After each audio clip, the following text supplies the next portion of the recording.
kick, five.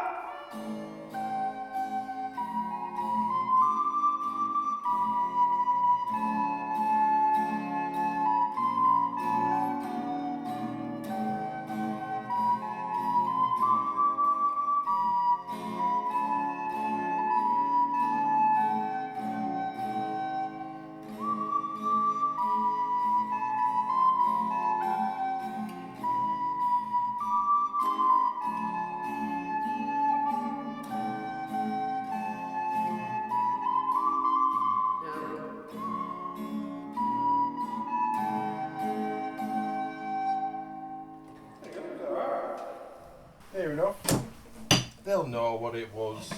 You can tell Beatles songs a mile off, can't you? Yeah, well, that's what's that one called? Is Blackbird? She loves you, Blackbird. Yeah. She loves you, Blackbird. Yeah. She loves you, Blackbird. Yeah, yeah, yeah. Yeah. Yeah, yeah, yeah, yeah. Yeah, yeah, Yeah, yeah, yeah. yeah. Yeah, yeah. Yeah. Yeah. I thought so. Yeah. Love the Beatles. So what we're going to talk about tonight?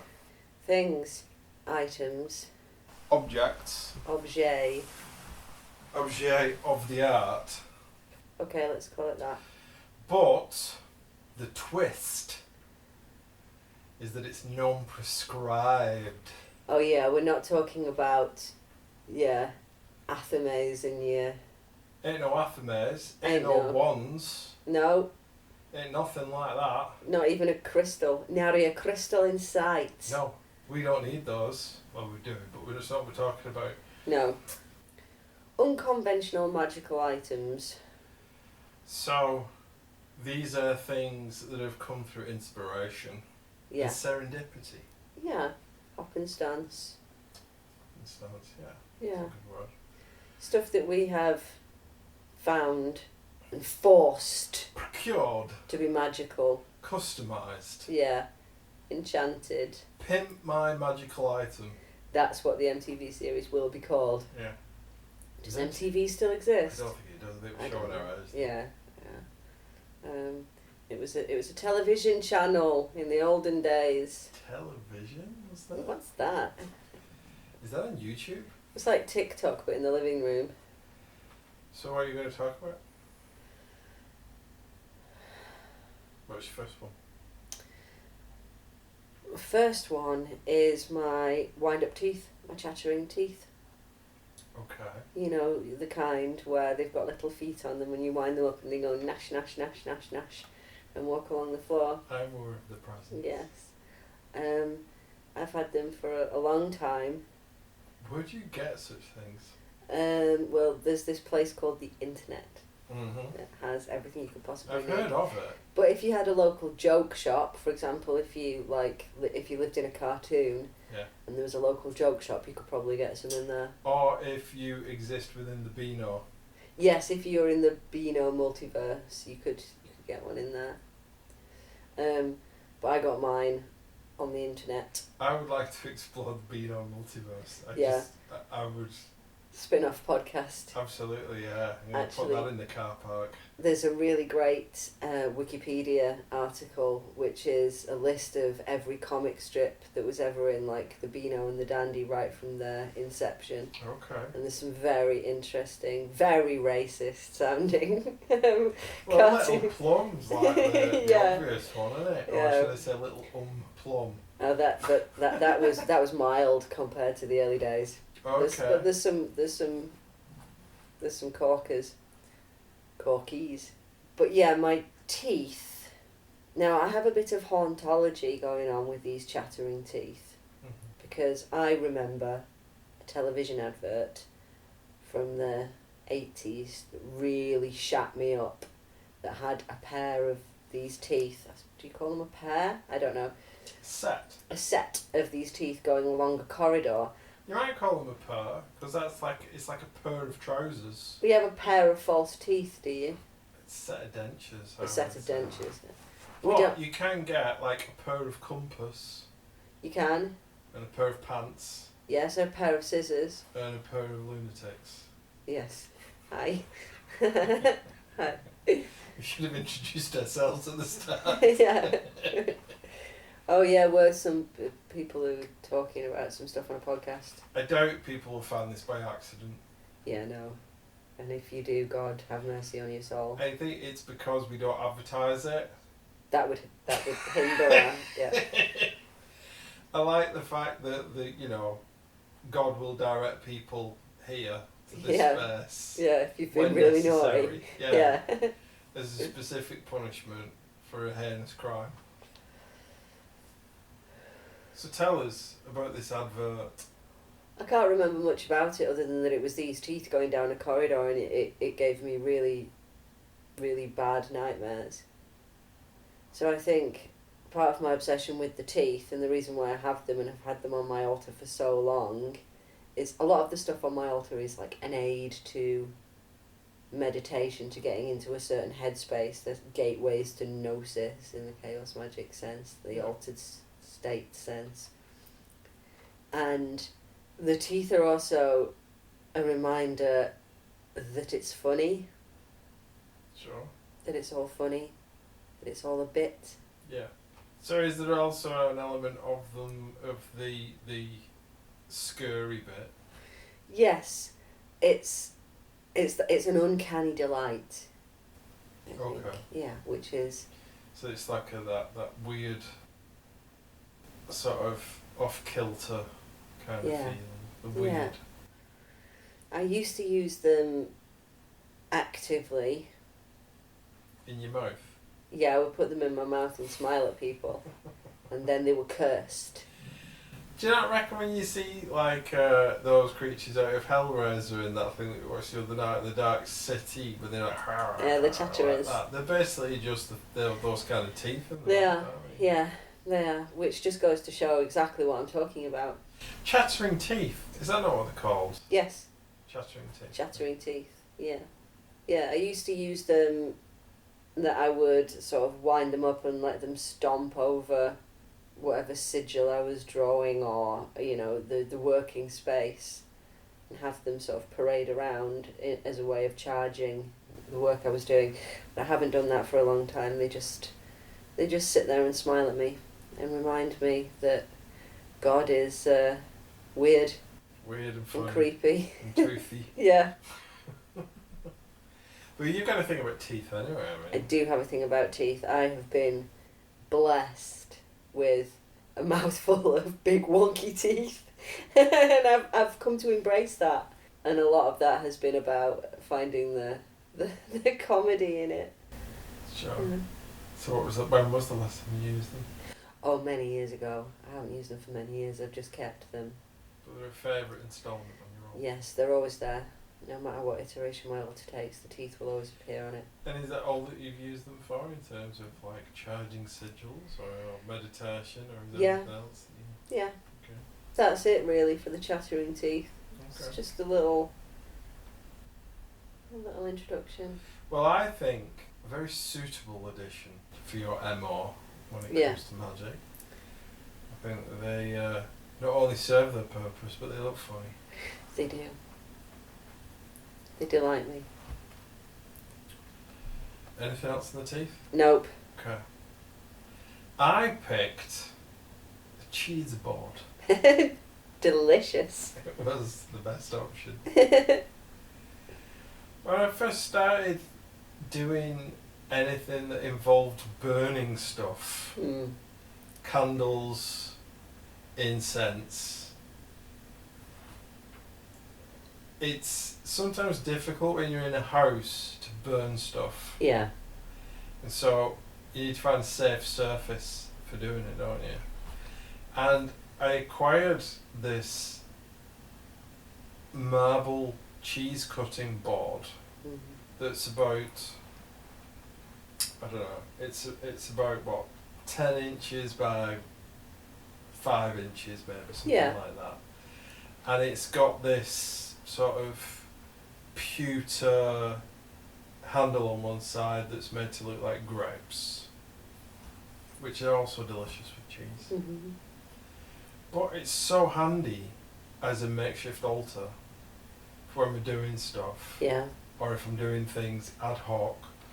And a lot of a lot of my circle setup has been on the floor, and when I draw a circle, I've normally done it on like a bed sheet or something like that, so it's a big piece of material, and you don't really want to be burning stuff on that. No, safety first. Fire burns things. Yeah. Quickly and frighteningly. If you imagine all that I'm wearing is like a linen robe, and I'm burning charcoal and candles and stuff like that, it's quite easy to go flame on. Yeah. And, you know, have a nasty accident. So it's very useful to have something that you know is not going to burn to put things on, like candles and stuff. Although the first time that I think I used it was when I was doing Ed and Wachter's reclaiming ritual. And use that as my regular setup for putting the bowl that I still use for the water and a candle and some incense on it. But that's been with me for a while now, and it's so handy in different circumstances. Yeah, it's portable and practical. Yeah. And it goes with the other essential magical item of a fire extinguisher. Yeah, absolutely, yeah. So that was my first one. No, recording again. Now it's recording again. I've powdered my nose. I'm ready to go. Got some alcohol. Although astrologer this morning said that I shouldn't drink alcohol, you know, because Venus has gone into my sign. I didn't quite understand that. Who said that? Talking astrology with Archie. Hey, will you no dissing of Archie on my watch? Well, he can prise my gin and tonic out of my cold dead hands. He's a nice chap. He does seem like a nice chap. A nice chap. Yeah. And I like the cut of his jib. Yeah. Put that down then. Taste the ice in this. Do it closer to the mic. Oh, I think what people really like in podcasts is when they can hear you eating and drinking. And breathing. Yeah, really close to the mic. Just do some mouth sounds directly. Do you not think Gordon White is going for the ASMR audience? The last couple of videos that I've watched, he's got the mic. He's holding the microphone in his mouth, basically up his nose whilst he's talking. Yeah. I'm here in South America somewhere doing ayahuasca. Yep. Talking about magic. Subscribe to my premium channel. And when I'm not teaching thousands of people magic on my premium channel. No. We love Gordon White. I watch him regularly. That was done out of love. I'll never be on Maroon Suit. I don't think that's a problem. Right, what's next then? Next is a very powerful, magical working an item, and also a top tip for practitioners who don't have a lot of personal space or privacy. Oh, okay. And it's a doll's house. It's the doll's house.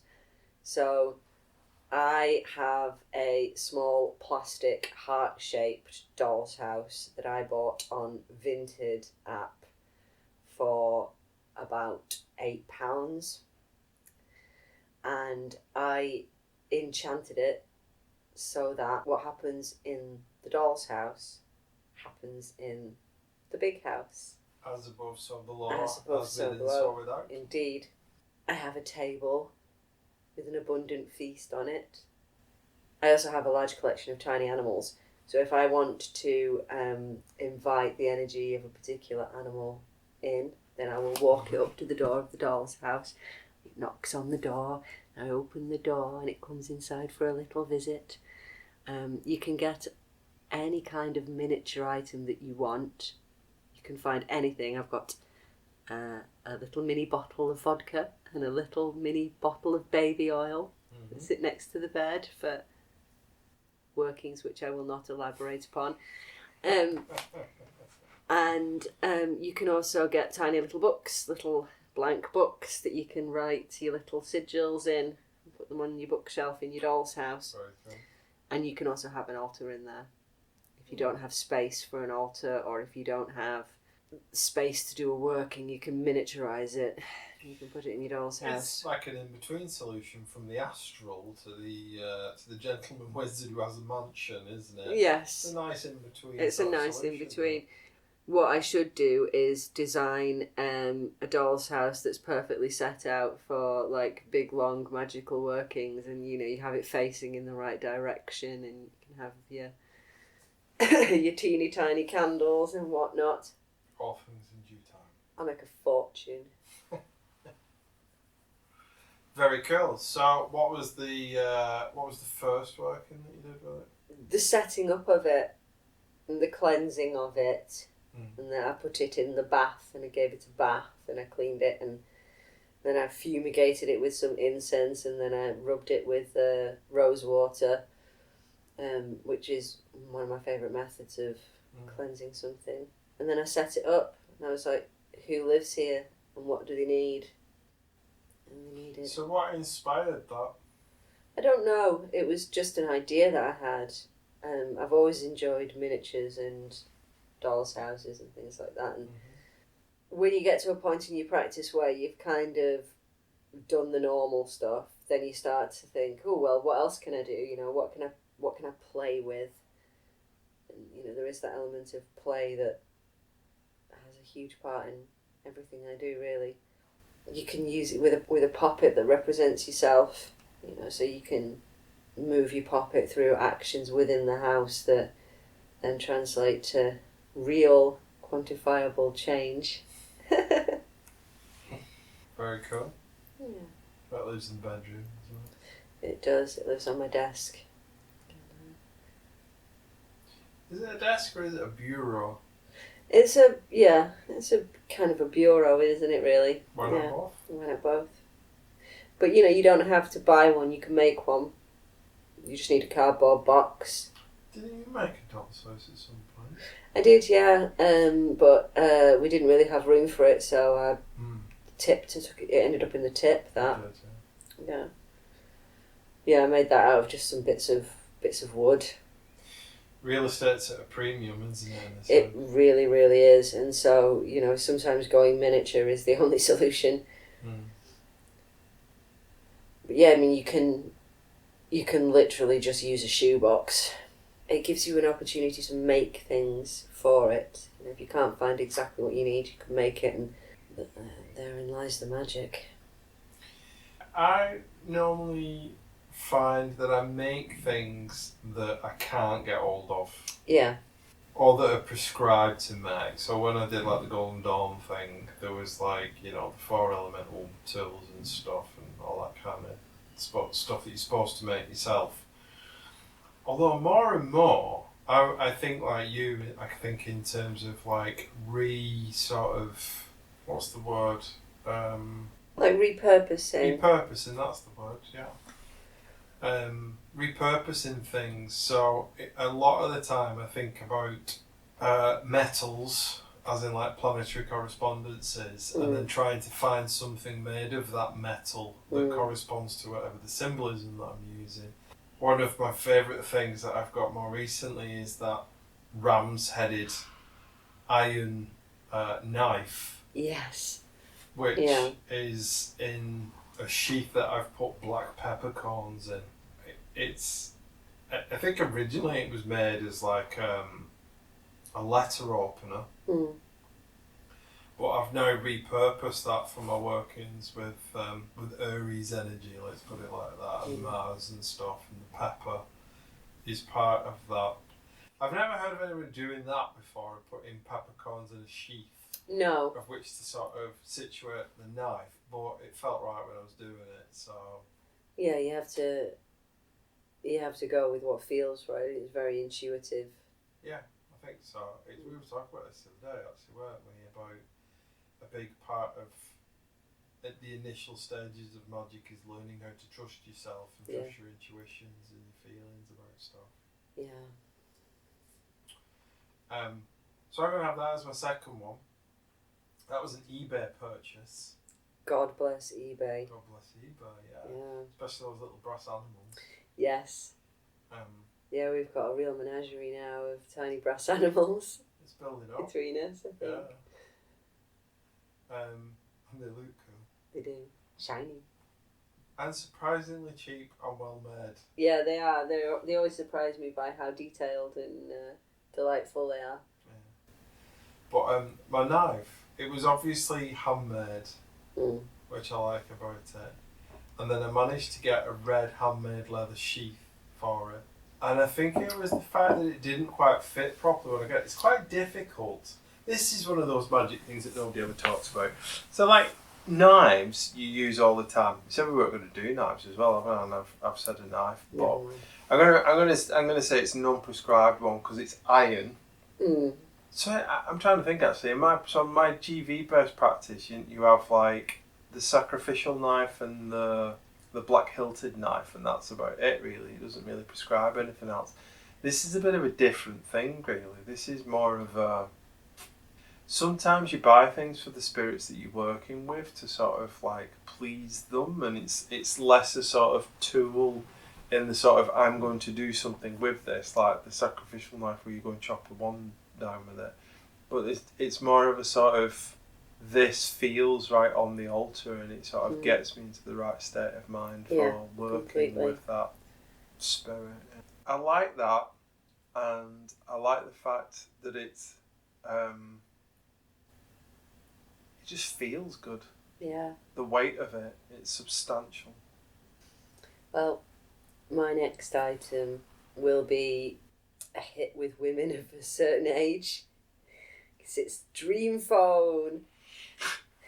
Dream Phone was a game in like the 80s/90s where you it's a bit like Guess Who in that you have a cast of boys.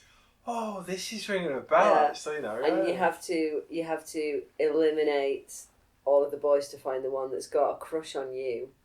And you do this by you have this big plastic phone that you make calls on, and you listen to messages, and it will say things like, "He's not wearing a hat," and so you get rid of all the boys who've got hats on. Oh, is that how it works? Yeah, guess who likes you in this talking telephone game. Right, okay. So I have a Dream Phone, a prized possession. I don't have the game that went with it. I cannibalised that a long time ago to make art out of. I cut it up and used the cards and whatnot. But I kept the phone as a constant reminder of two things. One, to keep the lines of communication open. It's communicating. And two, just to remind me that the guy who has a crush on me is God. He thinks I'm cute. He wants to go to prom with me. Yeah. And so again, it's one of these items that I keep on my altar, less as a tool to work with, and more of a reminder, a constant reminder. Very cool. That you can just pick up the phone, and God's on the other end. Well, when you showed it me the first time, I just assumed it was like it was a kid's toy phone, and you just repurposed it for that sort of symbolic communication kind of thing. I hadn't realised it came from that game. Yeah. And I'd totally forgotten about that, but I do remember the advert, I think. Yeah, yeah. And that's even better now, because it's like, it's got all that whole divine love thing attached to it as well as being sort of symbol of communication. So that's pretty amazing. I do like a novelty phone though. I have a bit of a thing about burgers, and I've got a burger phone on my altar as well, which serves a similar purpose. You know, does it still work? It does, but it doesn't have a cable. Right. If you had a cable, you could plug it in and use it as a landline. Does the other one still work? You put batteries in it. The Dream Phone. Yeah. Yeah, you can press the buttons, and you can find out who likes you. Find out who likes you. Yeah. Always God. It's always God. It always comes back to God. He has a white beard. He's not wearing a hat. God never wears a hat. No. No. He doesn't like them, they annoy him. His head's too big. Can't find one that fits. That's true. That's what they were obsessed with. That weren't they? The Merkaba shamans, when they used to do the god flights, and they used to come back with all these measurements to prove that they'd seen God. Say God's nose is so many like fathoms long or whatever. 5 cubits. Like, yeah, exactly. Yeah. And there was, I think it was on that Justin Slice, that Esoterica, where he was on about somebody had got all these measurements of God. Yeah. And tried to make a visual representation of him. And it was like really weird. I must see that. Bizarre. It vaguely reminds me of that thing called the God helmet. Which... Is that out of Spaceballs? Yeah, sure. I don't know. So I think someone made a helmet with wires in it that if you put it on, you can see God. I need to do some more research into this and make one. Yeah. I saw one of those big helmets that like you're supposed to wear in the office to stop people distracting you. Yeah. I really want one of those. Yeah, me too. Just the sound off function. Yeah. I'm 8 and I am giggling at God's helmet. Big old helmet. Yeah, it's massive. 12 cubits wide. 12 cubits wide. Alright. Is that me on them? Well, years ago, I went to Morocco to go and climb a mountain called Jebel Toubkal. And it was brilliant. It was a big 4-day adventure and stuff. And it was like 2 days to get to the top of the mountain. So it was like 1 day to hike up to this like lodge. That was, I think that was about sort of like, it was so many thousand metres up anyway, and you had to acclimatise overnight, and then they'd take you up to the top of the hill, top of the mountain. And that was a really incredible adventure, because at the top of it, you're like, it's really cold, where you've been like hot all the time, and I had my feet in ice whilst I was looking at the Sahara Desert. It was like, that's a really cool memory. And because we'd never sort of done any foreign climbing or anything, we'd got a Berber guide to help us sort of navigate where we're going, which in retrospect we really didn't need, but it was fun getting to know this guy.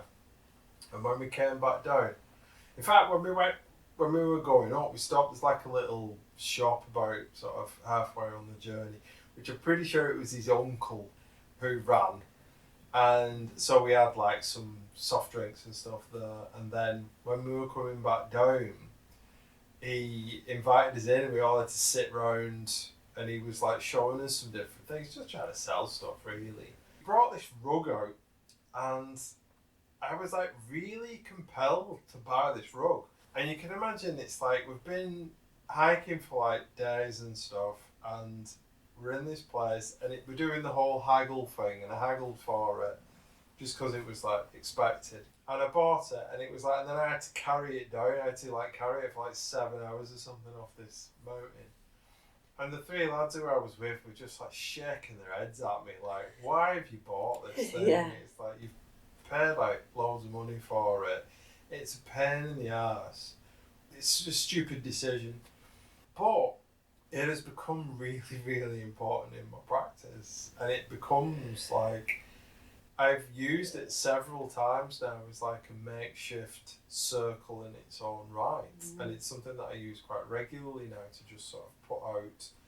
And because I've had so many positive experiences with it, it's like quite easy to get in the right frame of mind once you've just setting it out is like getting you into the right space and the right sort of mental space and stuff.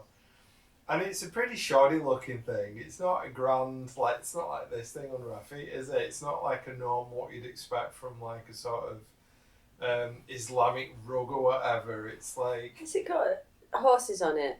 Or a donkey or something? It's got like foxes and camels on it, I think. It's like, it might have sheep on it as well, but it was made by the women from the guide's village and you can tell it's handmade, and you can tell it's quite art brute.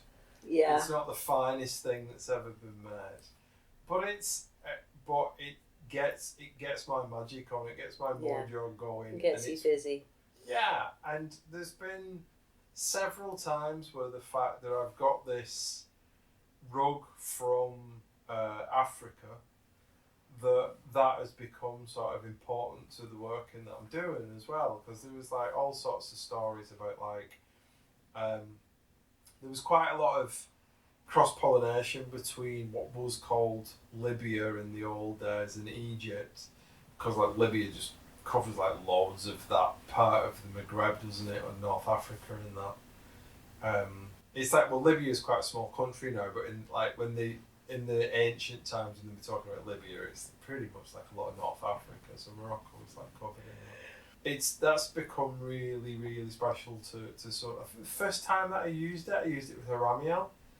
It was because there's something, I think there's one of the Scarlet imprint books about Kimbanda where it was talking about how the types of things that he liked, and I'm pretty sure that one of them was like, setting a rug out, and another one was singing, and there was a few songs in there, so I had like no idea about what the melody was supposed to be, but I remember being sat on that rug with my cheese board with the candles going and just making up some melody for this song that had been translated from Kimbanda to sort of start working the Ramiel. And it was like he was there really quickly. And then the other thing that I really like about it is the fact that it's pretty much it's a magic carpet. Yes. So, and it's like where all these stories of magic carpets come from. Yeah. It's like it's a little rug that you get on and then go for shamanic sort of flights on it and stuff. So it's my little magic carpet. Yeah. Aladdin style. It's immensely charming. Yeah, it's lovely. Yeah. It has such personality and such I don't know, there's almost a wit to it. It's only got tassels on one side, which I kind of like about it. Yeah. I always know which way to roll it up. Yeah. I always roll it up the same way. And it's like, I think when you do repetitive things like that, it sort of charges it with a certain power, doesn't it? Yeah. And then a lot of it, I think we said this last time, but a lot of this stuff is like charging animate objects with personality, don't you? You anthropomorphise as a way to sort of gain a relationship with things. And it's in that gaining a relationship with stuff that you start to imbue spirits within those things, and it's very much part of that kind of process for me.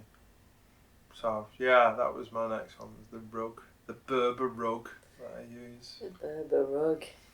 My next magical item is a floppy horse. Yeah. How many of them do you get to the point? Just, actually, probably 2.5. It's very small. A floppy horse? It is a floppy horse that I made out of pink satin. It's called The Wish and the Result, and when I was a little girl, I was very into sewing, and I was obsessed with this book I used to get out of the library every week. It was about making toys. I loved it. I pored over it. I made the ones I could, the simple ones, out of like little scrappy offcuts of cloth, and I made lots of little mice. And then when I was about, 25, I found a copy of it in a charity shop, and I rebought it, and I made this horse, and I put gemstones in its hooves and in its snout. I don't know what is the correct term for a horse. It's probably just a nose, isn't it? I mean, horses have noses. And I call it the wish and the result because... Horse snout. Horse snout, yes. The snout of the horse. The schnoz. It's very piggy looking. The schnoz of the horse. The thing does look quite piggish because of its material. It was an act that I had to perform in order to show to myself that if you want something, you can just make it, and then you've got it, then you have it. And that's why it's called the wish and the result. And it's a totem, I think. For me, it's a creature that I created, like God would do, just because I wanted to. I wanted it. It's a desire made real. It's a symbol of everything you can have if you just do it. Just do it. Just make it. And so it sits there. Well, no, it doesn't sit. It can't sit.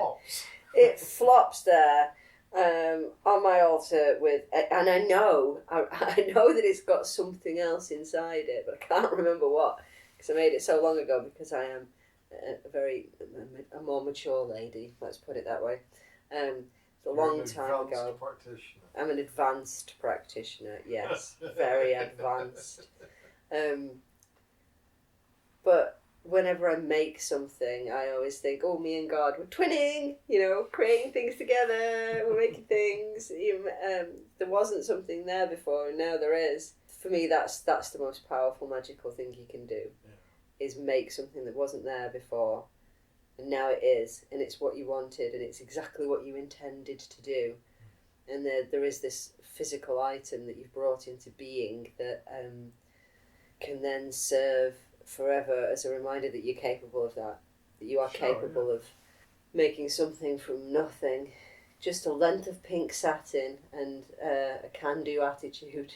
That's all you need in this I think that's important, though. I mean, it's like that idea of co-creation is obviously important, isn't it? But just the creative act itself is, to make yourself a god. That's what God does, isn't it? That's what gods do. They make things.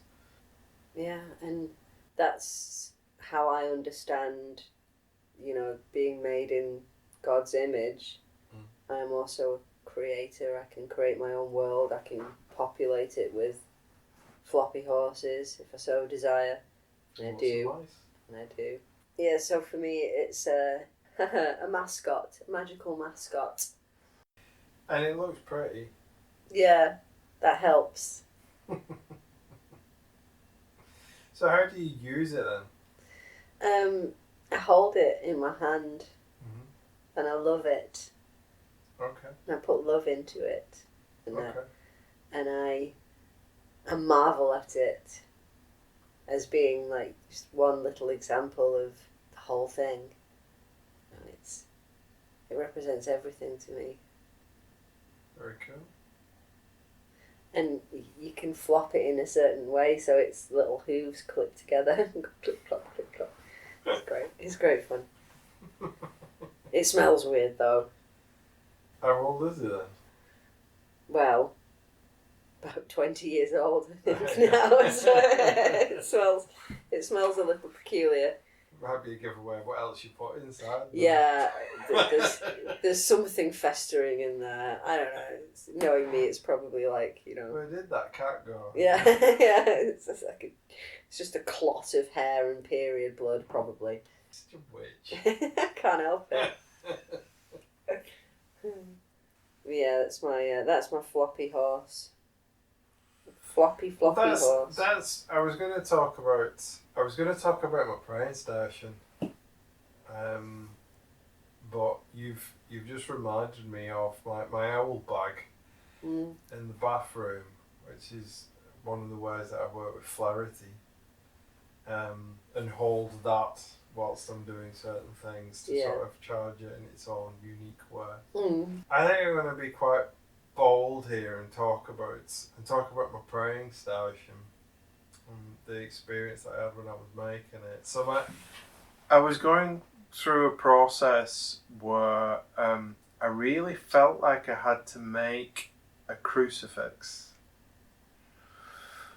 and I had no idea why I was making it, but I had this very clear image in my head of like a wooden cross on a board with a slightly bigger board underneath it. And I knew that I was going to be hanging my Lucifer rosary on it. And I remember making it on the work table over there, And in the process of trying to work out what it was, an old magician who had died recently came to me whilst I was making it and said, "Oh, you're making a praying station." And I was like, "What the hell's a praying station?" And the response was, "Don't forget the cross is a lot older than Christianity." And I realised that the cross that I was making was an equal-armed cross. It wasn't the type of cross that's used in Christianity, really, although maybe you can argue they're all the same cross. But that's something that's become incredibly important in my altar setup upstairs. It was a really weird I make a lot of things, but I never think that I'm very good at like woodwork and stuff like that. It's like I don't see myself as being like a handy kind of person. But the things that I've made have always turned out alright. So the spirits must have a big hand in making them. And when I painted it, it was painted in very particular colours, so that the top of it was red in a way that made it definite that it was an equal-armed cross. But there were other colours as well, and it was like, I don't know if you get this, but I felt like I was being taught as I was making it, and the fact that the colours that I was using, it was like imbuing a symbolism within the image itself. But it's not very obvious when you look at it that it's actually got a multiple set of things going on with it. By the time that I'd finished it and I was finishing up painting it, I realised that I needed to put 2 glyphs on the bottom of it, or sigils. The first one being Michael out of the Heptameron, and the second one being Samael out of the Heptameron. And there was this whole process of being taught by this old magician about the fact that they were different ends of the same polarity. That they were both fire, but one was the fire that burns and the other's the fire that warms. Do you know what I mean? It was like this difference between the sun and Mars, and how they operate as one thing, but as with different sort of polarities to them. And it's as with all these things, it's quite difficult to sort of explain in words. You've just got to sort of feel your way through it, haven't you, with like gnosis and stuff. I must admit, I've not done as much prep for this one that you have. So that's just sort of what came to me really whilst you were talking then, in terms of something that it's not in any grimoires where they say, right, now you've got to make a crucifix that'll stand up on its own, so you can hang stuff on it and it will become part of your altar setup. It's like you don't really get instructions like that. You've just got to fly by the seat of your pants once you get to a certain stage. Unless you're like you and you just fly by the seat of your pants constantly. Yeah, I'm a very pants-based magician. No, I feel the same sometimes when I get sort of called to do a thing. I don't know what I'm doing when I start. You know, I'll get my paints out or I'll get some cloth out and I don't know what I'm doing. And then the voice comes in my head, and before I know it, you know, I've done another painting of Mr Blobby. I must admit, I was a bit disappointed that you beat me to the punch the other day in posting on Instagram your hanged blob. Yeah, I got... you're going to have to explain that. Mr Blobby is my current muse, and I was at work and a vision came upon me of Mr Blobby as the hanged man from the tarot, and you know, I had to draw it. I had to draw him like one of my French girls, and I think that might become a series of paintings. I've tried a couple of times to paint it, but it's not come out right yet, so I've had to cover it with layers and layers of white acrylic, and his face keeps shining through. It's quite freaky, that canvas. You can't obliterate the blob. You keep all your canvases in the bedroom as well, so it's like the last thing at night, going to sleep with the blobster. Just staring at you. Yeah. Blobby.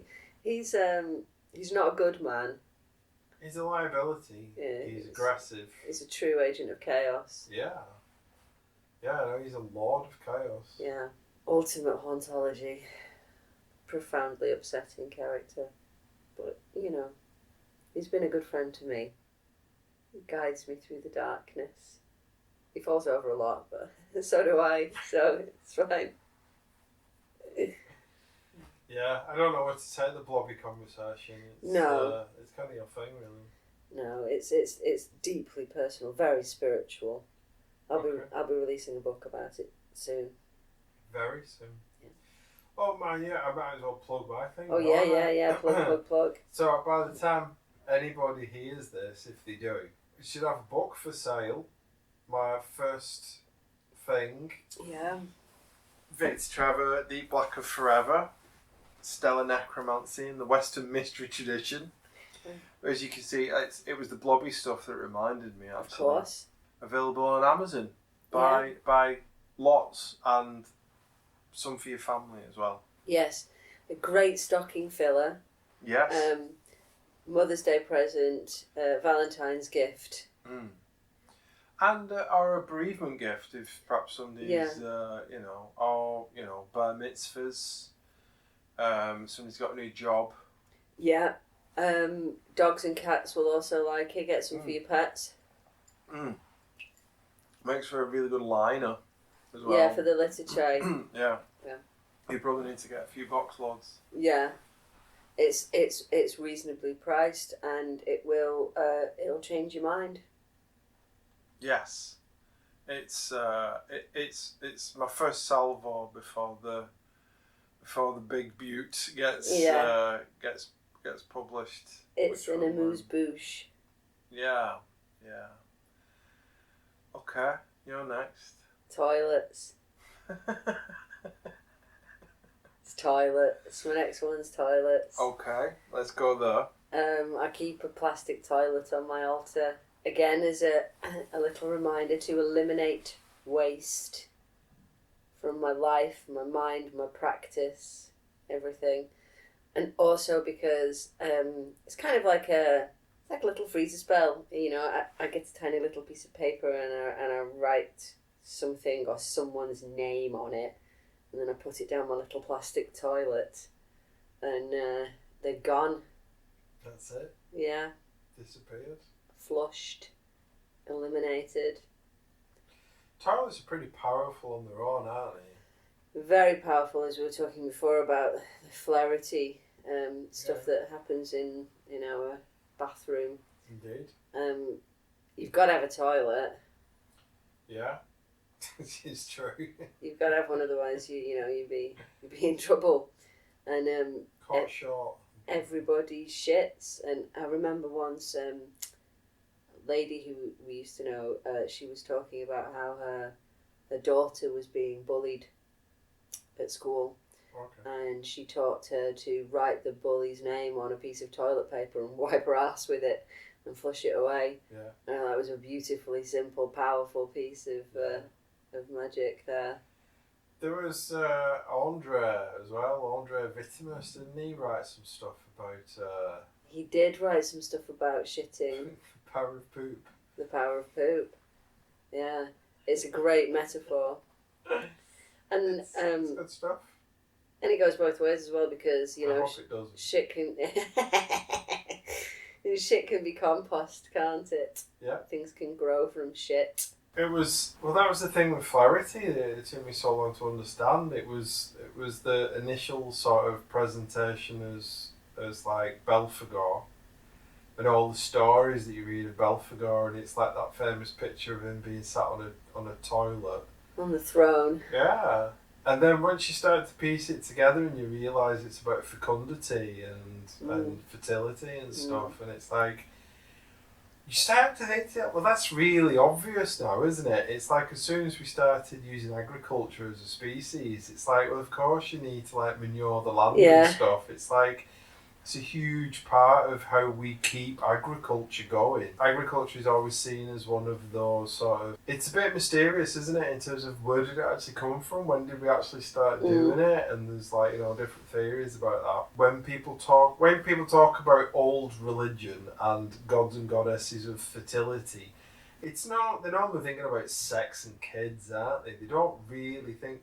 Not unless it's a very sort of sanitised version of Demeter, and it's just about the wheat growing out of the ground and stuff, and it's all a bit sort of sanitised, I guess is just the right word, isn't it? Whereas the reality is that it's got to come from somewhere, hasn't it? And there has to be a process of it.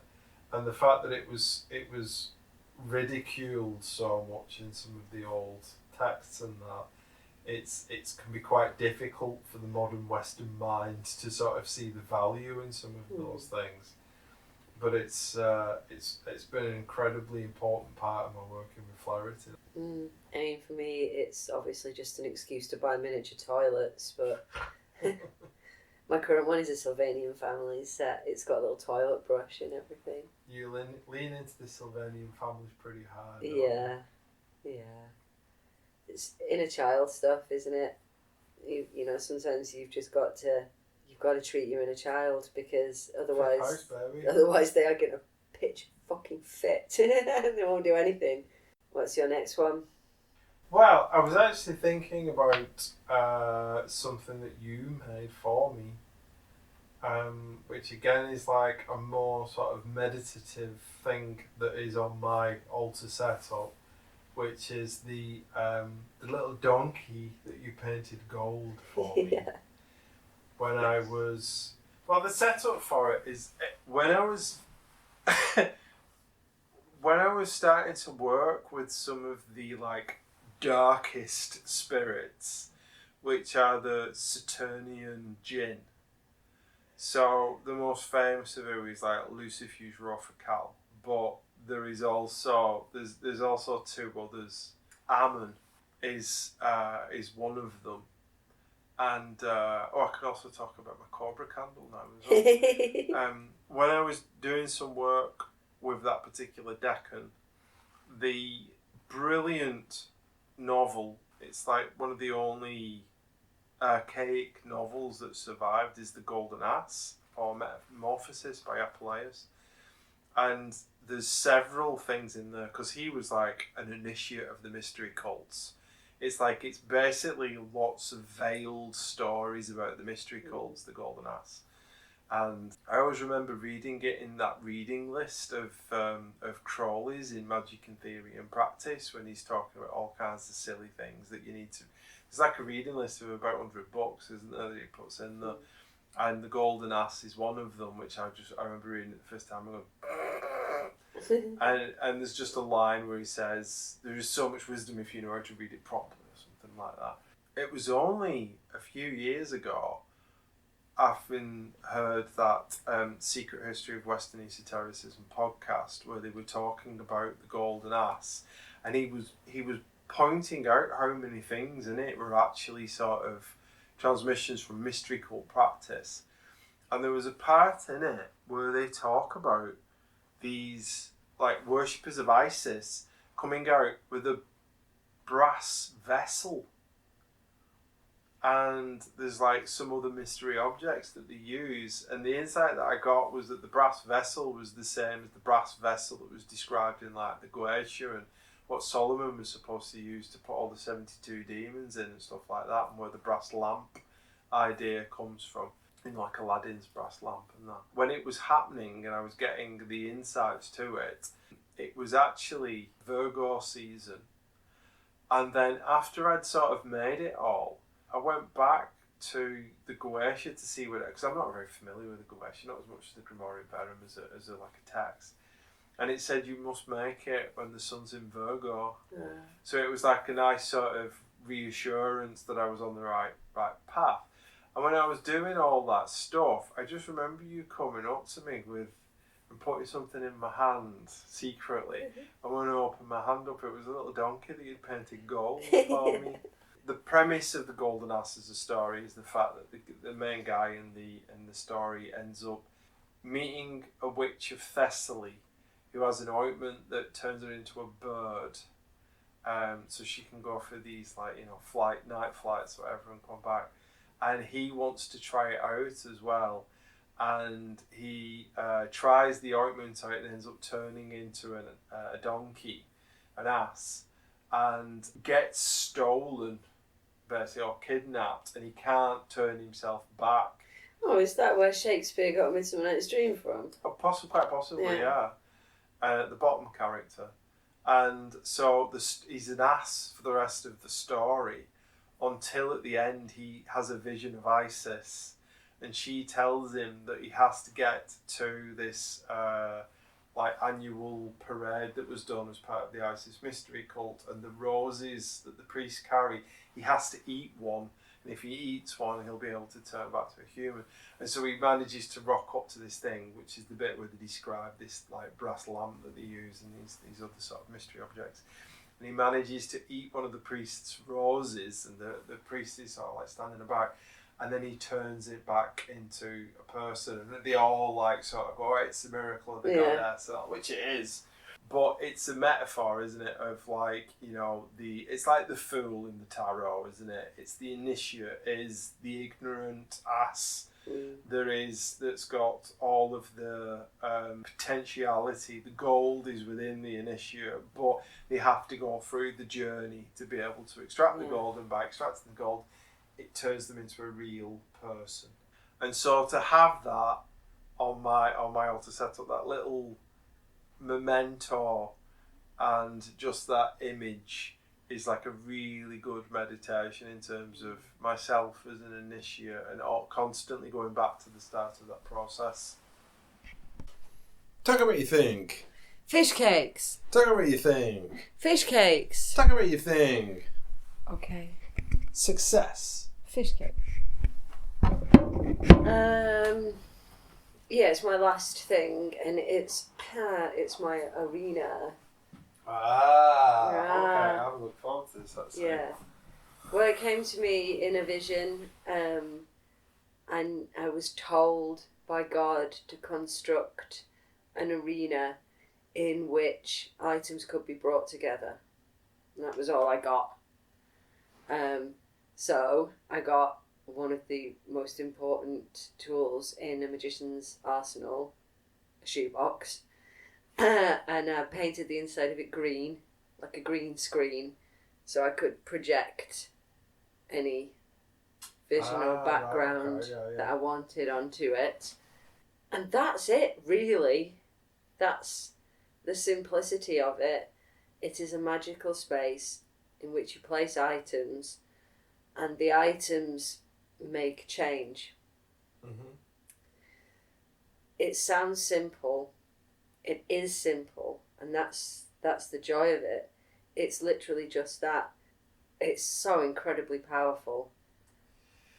What I find interesting about it is, I mean, the concept alone reminds me of, the film Clash of the Titans, where you get taken to Olympus, or like Jason and the Argonauts, and they get taken to Olympus, and they have a coliseum there that they put these figures of people in, and it's like they play with them within this arena. It reminds me of that. But what I find most interesting is the fact that at the same time that you were doing that, and you had already started on that project, we did that possession. We started to experiment with the possession stuff. Yes. And the spirit that we were working with during that time was Huctigarus, who has a certain penchant for mandrake or mandragores. Mm-hmm. And when you look into the etymology of the word mandrake or mandragore, it's about bringing things together within a space, and it's it's almost like it means the arena. And I've interpreted it previously to this as in like a hallucinogenic experience where you're bringing spirits into your head or whatever, or that the plant itself becomes like a sort of arena. But then the fact that you made an arena at the same time, and it was completely parallel as much as anything is within magic, but it was like parallel to this other process going on that we'd been talking about, and we didn't really know how it was going to pan out till we did it. No, we should do a separate podcast about that, talking about that. So I thought that was an interesting parallelism to be going on at the same time. Yeah, because it did come to me whole in a vision. You know, it was a compulsion. I had to make it. It was a non-negotiable. And at the moment, it almost continues to be, you know, when you're doing something, when you're moved or told or led to do something and you don't fully understand it yourself, but you're doing it. The objects I've got in it, the objects I put in it, I don't yet understand why they're there, but I know what has to go in it. Every so often I move them slightly. I'm called to move them slightly. It's like I'm doing a magical working that will only become clear in the future. And you've just got to trust with it. You've just got to let go and go with God and do as he told and put the porcelain clown hand in the fucking shoebox. And the purpose of it will eventually become clear. At the time, when I first started making it, I felt like it had to be like a shop or a marketplace where items could be displayed and I could symbolically buy them. And then I thought, no, it's a theatre. It's like a puppet theatre. There are holes in either side of the shoebox, so, you know, if I want, I can put puppets on sticks through it and do like a shadow puppet play in there. But then that image of the green screen just became like that was how it had to be. It had to be a blank space upon which I can project the things I need to project. But it's still kind of a mystery to me, to be honest. I totally understand that feeling of doing things because you're trusting the process, you're trusting the spirit you're working with, you're trusting God. And then it only being considerably after the fact where the things all click into place and you're like, all right, okay, yeah, no, it makes total sense. Because I've been adjusting my altar setup upstairs for the last few weeks, repositioning things and putting different spirits together and organising it in a different way. And I thought I was putting certain things in certain places because I didn't have any other room to put them. And then as I've dug deeper into my current researches, it becomes apparent that I'm actually learning something from that process, and the fact that it isn't just a necessity thing, depending on how you define that, but the fact that it was deliberate in a way that I didn't realise. Yes. Yeah. I think you do have to be able to do that, to do magic, is to be able to surrender logic or knowledge of what, and just do the things you have to do without knowing why. I think that's a really important, it's playing the fool, isn't it? Yeah, completely, yeah. It's starting your journey with one foot hovering over the cliff edge, isn't it? And a dog biting your ass.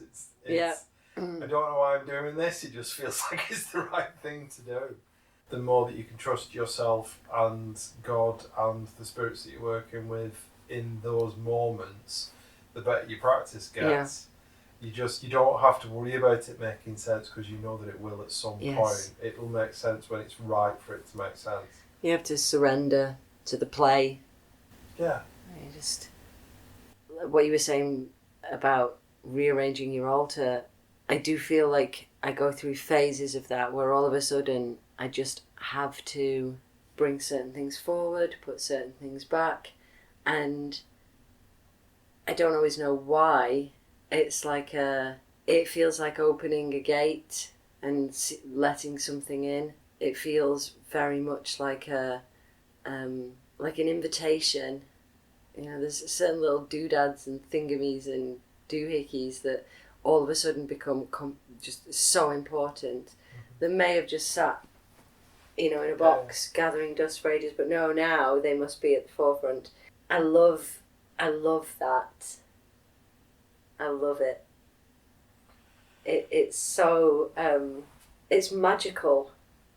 It's properly magical. It is magical in that purest sense. It reminds me a lot of that. I thought it was a Kimbanda thing, but since I had that Eshu book, I think this Yoruba phrase about, you know, the Eshu kills a bird with an arrow he shot yesterday. Yes. Yeah. And it's like the story gets. I tell you what it reminds me of actually. The story has a beginning, a middle, and an end, but not necessarily in that order. Yeah. You get told the bits of the story when you need them, not necessarily because it's a linear narrative. It's like the bits of myth become relevant when they're relevant for you to either do it because the timing's right, or because there's a particular lesson that you need to learn, or there's something that you should be thinking about. There is almost a gambling kind of feeling about it all, where you've got to kind of, all right, it's time to place your bets. Yeah. And I've got to wait now to see how the dice fall, then I will then sort of see how that makes me feel, and it just seems to work out. And that's the weird sort of non-linear magic of it all. Yeah. It's beautiful.